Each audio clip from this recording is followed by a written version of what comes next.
নমস্কার, আমাকে এখানে দিয়েছে হাইয়েস্ট কন্ডাক্টিভিটি কোনটা। দেখো, কন্ডাক্টিভিটি স্ট্রং ইলেকট্রোলাইটের ক্ষেত্রে বেশি হবে উইক ইলেকট্রোলাইটের থেকে।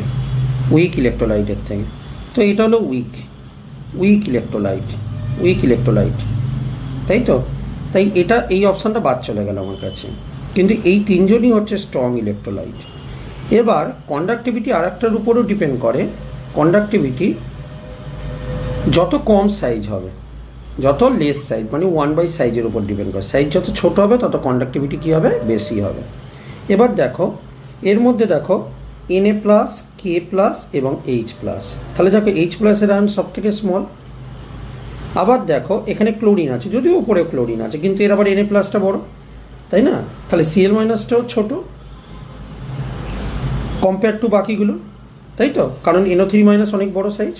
তাহলে দেখো, প্রথমত HCl স্ট্রং ইলেকট্রোলাইট, কিন্তু এই তিনজনই স্ট্রং ইলেকট্রোলাইট BCD। এবার হলো এই যে HCl এর H+টা ছোট সাইজ, ক্লোরিনটাও ছোট সাইজ, দুটি স্মল সাইজ, তাই জন্য অপশান ডি হলো বেশি, এর কন্ডাক্টিভিটি বেশি হবে।